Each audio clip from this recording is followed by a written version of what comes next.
Bonsoir à tous et merci de nous suivre. Le gouvernement béninois a officiellement remis ce samedi 26 juillet 2025 les premières attestations de nationalité béninoise à 3 afro-descendants en application de la loi sur la reconnaissance de leur citoyenneté, loi numéro 2024-31 du 2 septembre 2024 et du décret d'application adopté en novembre dernier par le gouvernement béninois. Le gouvernement béninois avait officiellement lancé le 4 juillet 2025 la plateforme numérique MyAfro Origins accessible dans plusieurs langues pour centraliser les demandes. Le ministre de la Justice, Yvon Deschenaux, a souligné que ce dispositif traduit la volonté du pays d'assumer sa responsabilité historique et de retisser des liens avec sa diaspora.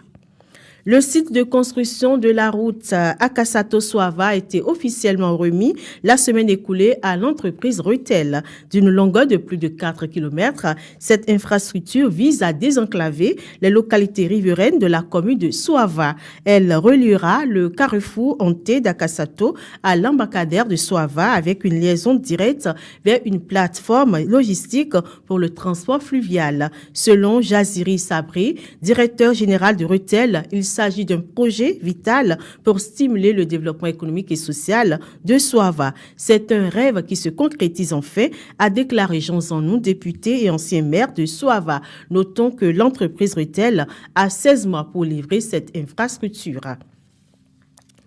5 membres de la Cour constitutionnelle 7e mandature ont été reçus dans l'ordre national du Bénin. La cérémonie ayant été présidée par Mariam Chabit Alatazime, vice-présidente de la République, a eu lieu vendredi dernier à Cotonou, au siège de l'institution. Les 5 membres concernés sont notamment Nicolas Assogba, Mathieu Adjovi, Vincent Kodjo Akakbo, Michel Adjaka et Aleya Gouda Bako.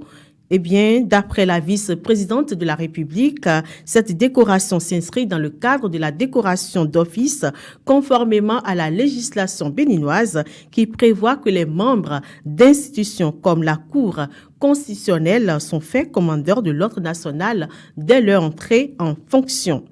Le Festival béninois des arts chrétiens FEBAC, un rendez-vous annuel qui met à l'honneur les talents artistiques en milieu chrétien, a vécu ce dimanche. Ce festival invite enfants, jeunes et groupes à exprimer leur foi à travers des disciplines variées, chant, danse, slam, théâtre, mime et bien d'autres disciplines. Pour cette 5e édition, le festival s'est déroulé à l'auditorium de l'église Mission Source de Vie à Cotonou. Ces performances étaient profondément inspirées par la foi chrétienne dans un esprit de célébration et de transmission de valeurs spirituelles par l'art. Vous aurez plus de détails de cet événement dans nos éditions de demain. Hors du Bénin, la Thaïlande et le Cambodge ont convenu ce jour d'un cessez-le-feu immédiat et inconditionnel pour mettre fin aux affrontements meurtriers survenus ces derniers jours à leurs frontières communes. Ce cessez-le-feu entre en vigueur à partir de minuit. C'est définitif, a déclaré le Premier ministre malaisien Anwar Ibrahim ce lundi après les pourparlers tenus dans son pays, pays qui dirige actuellement l'Association des Nations de l'Asie du Sud-Est. Nous espérons que les solutions que le Premier ministre Anwar vient d'annoncer poseront les conditions nécessaires à la poursuite de nos discussions bilatérales au retour à la normale des relations et serviront de base à une future désescalade des tensions, a déclaré le Premier ministre cambodgien.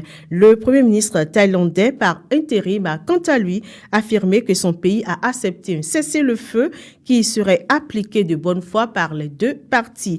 Les États-Unis, à travers un communiqué du secrétaire d'État américain, Marc Rubio, s'est félicité de cet accord et dit vouloir attendre des deux gouvernements qu'ils respectent pleinement leur engagement à mettre fin au conflit. C'est la fin du Flash Information. Nous sommes également suivis sur Facebook, TikTok, YouTube et Instagram. Merci de toujours nous préférer. À très vite.